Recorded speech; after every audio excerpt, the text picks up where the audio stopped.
Hello, great people. The governor of Oyo State, Seyi Makinde, has vowed to resist the imposition of Sharia in the state. Makinde said that he is going to uphold the Constitution of the Federal Republic of Nigeria, which declares that Nigeria and all states within it must be secular. That means that they must not hold tight to any religion. And in a moment, I'll be leaving you to hear from Governor Seyi Makinde himself, what he said. Then when we come back, we'll be analyzing the politics of Sharia imposition in Nigeria, what have been the effect, what have been the impact of Sharia in the states that are currently practicing it, and also we will be looking at the political side of it, the political dynamics, how Sharia is shaping the 2027 politics, and also we'll be linking it to the contestation for power and power struggle between the PDP and APC as regards 2027. You don't want to miss it at all. But let me tell you something before I leave you to watch the video of Governor Seyi Makinde, where he made that statement that he pronounced some words in Yoruba, but then the key words, he pronounced them in English, and you will definitely understand what he said because most of the sentence he made were in English. So let's watch what Governor Seyi Makinde said. Then we come back for in-depth analysis on the issue. Let's watch it. Kí wo pé ọ̀rọ̀ Sharia ni wọ́n ti ń gbé wọ ní Ọ̀yọ́, wọ́n sọ pé àwọn fẹ́ ní pé àwọn fẹ́ bẹ̀rẹ̀ Sharia court kìíní kankan. And I said people may try, but for me, ní Ọ̀yọ́ State,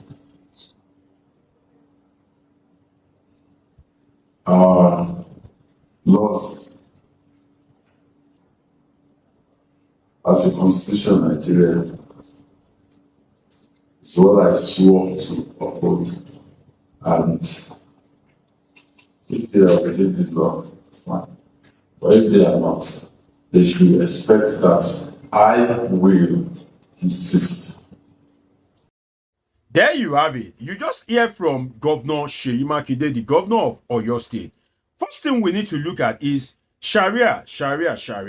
Is Sharia possible in the Southwest? That is Oyo State, Ogun State, Osun State, Ekiti State, Ondo State. All the 6 states of the Southwest. Is Sharia possible?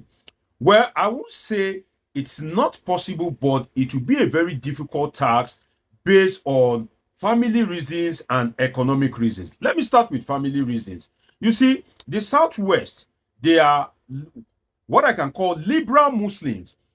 What that means is that in every family, you will find Muslim, you will find Christian. You will find Christian marrying Muslim, you will find Muslims marrying Christian. So that means that in that kind of situation, if there is Sharia, would it not bring about disharmony in the family? So you would see that people will naturally resist it because they don't hold tight to religion in the Southwest. When it is Salah period or Ramadan that they used to kill ram, you will see people, Christians, eating ram. Now, the Christmas period, you will see Muslims eating chicken.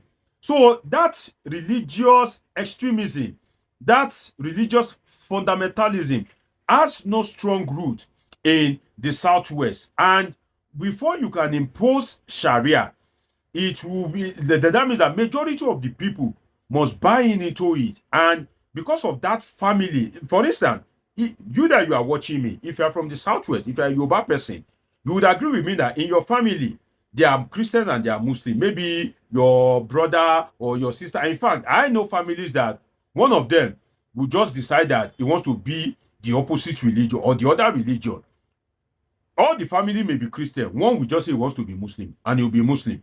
All the family may be Muslim and one will just say want to be Christian and he'll be Christian. So based on that, it will be difficult because there is no unanimity of voice as regards the upholding of Sharia, unlike the North, that 98% of the population are Muslims in most of the northern states, except some states in the north central. But in the core north, 98% of them are Muslim. In such a society, it is easy for you to kind of like impose Sharia.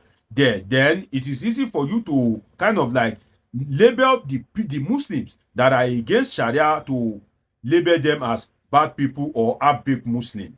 But in the Southwest, it would indeed be a very difficult task. Now, another thing we need to look at is that, you see, economy is tied to religious freedom in the Southwest. The economy of the Southwest, because the economy has been liberal over time, people have been living their life in a liberal way. The economy has taken shape in such a way that it is now tied to religious freedom. Let me give you an example. For instance, if Sharia is imposed in Oyo State and is spread to other Southwest states, that means that alcohol will not be consumed. In the whole of Nigeria, the tax that is being generated from alcohol consumption is no small money. And if you look at it, if you look at the Southwest, a lot of people are consuming alcohol every blessed day. So government is earning from that alcohol. So if you impose tax, that means that you have reduced the earning of government at a time whereby there's hardship and government is looking for more money. Another thing we need to look at is that if you impose Sharia in the Southwest states, definitely that means that the hotels will not be able to function. Do you know how many hotels are in the Southwest, in all the states? Because even if the hotel functions, they cannot make much sales, because if you want to go to the hotel, you must go there with your wife. So why, if the woman is your wife, why are you leaving your home to go to the hotel? So, and the fear of the imposition of Sharia and all these ISPA police, Sharia police, will make people to naturally run away from the hotel. That itself will have an effect on the economy. So if you look at it, the economy in the Southwest is tied to religious freedom in so many ways that it will be difficult for anybody to impose Sharia. But the truth is that they are unrelenting extremists that won't give up based on their religious ideology. That fundamentalism, extremism, has become an ideology for them, and ideology don't die quick or don't die easily like that. So they will keep pushing. Like this man, Commodore Omowumi, that appeared on channels some time ago, he said that it may take 100 years, it may take 150 years, but the people that want to Islamize Nigeria will not give up. They'll be doing it bit by bit. And let us look at it. Recently, there was a move in the House of Representatives to insert a word into a clause in the Constitution that will expand the wings of Sharia in Nigeria. So, if you look at it, there have been steps, just that these steps have been largely restricted by the people. But according to Commodore Omowumi, and if you look at the history of Uthman Dan Fodio and jihadi wars in Africa, you would realize that definitely these people will not give up. And that's why, if you don't want to be Islamized, definitely you have to be on your toes. But then, what is the level of peace, growth, and development in Sharia states in Nigeria? If you see, it would have been easy to sell Sharia to other Nigerians if the state practicing Sharia right now are more peaceful, are more developed, are more advanced in terms of technology, in terms of growth, in terms of development. But you want to hear the truth? Look around you. The states practicing Sharia are some of the worst in terms of peace, in terms of growth, in terms of development. So what is your selling point? The states that are not practicing Sharia are currently more developed than you.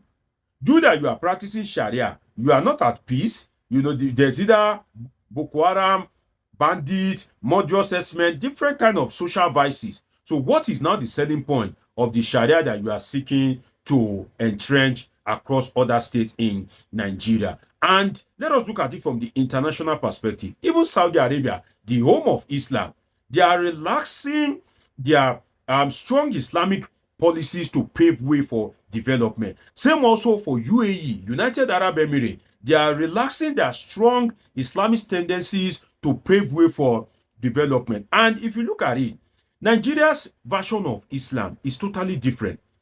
You see, if you are yet to live in other countries, you won't realize that there is some flaws in the Nigerian version of Islam, especially that of the extreme north in Nigeria. Because, for instance, in Nigeria, every Muslim want to go to Saudi Arabia for Hajj, but have been opportune to live in a country that they are largely Muslims and they are not particular about going for Hajj. During this Ramadan, when they kill ram, they don't buy ram, they don't kill ram. They just go to the abattoir. They don't even buy one full ram and ask them to kill it. No, they just go to the abattoir to buy some portion out of the ones that have already been killed.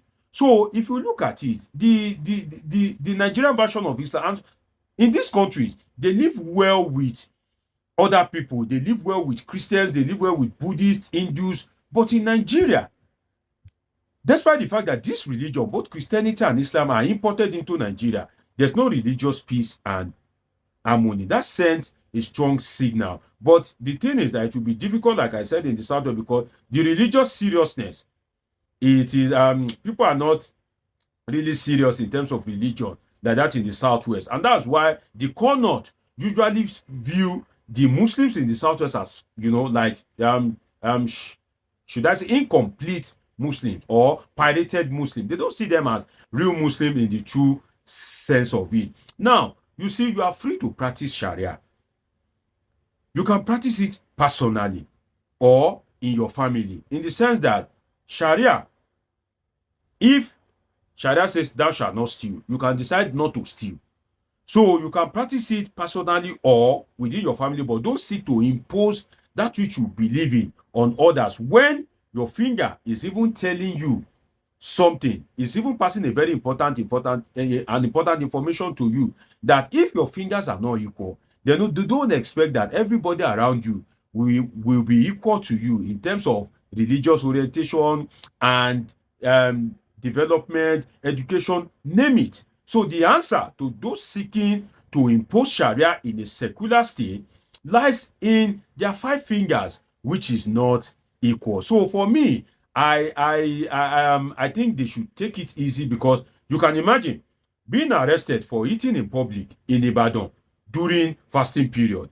You can imagine that you are in Lagos State and there's fasting period. Because some people have imposed Sharia, then you'll be arrested for eating in public. That itself will lead to crisis. And in the Southwest, traditional worshippers, what will happen to them? Will you ban them? Will you restrict them? Will you tell them not to hold their traditional worship as is being done in Ilorin now, which is naturally a Yoruba community? So people are wiser. And I will tell those that are seeking to impose Sharia to, rather than seek to impose it on others, practice it personally and use it to better your life as a human being. When people see you that you are truthful, you are honest, you are holy, people may want to copy you and decide to be as holy and as honest like you. And kudos to Governor Seyi Makinde for resisting the imposition of Sharia in Oyo State, because as it is in other states, apparently it may bring about extremism, poverty, development, and a lot of social vices. It's been an interesting time with you on this episode of Politing with Dr. Omoshola Deji. Dr. Deji is a political scientist with a PhD in political science, and this is where we relax to analyze politics and happenings in the politics. Subscribe, turn on your notification button, catch up with my past videos, and of course, I have great, interesting videos coming your way. Till I see you again, Merry Christmas to my viewers. I love you all sincerely.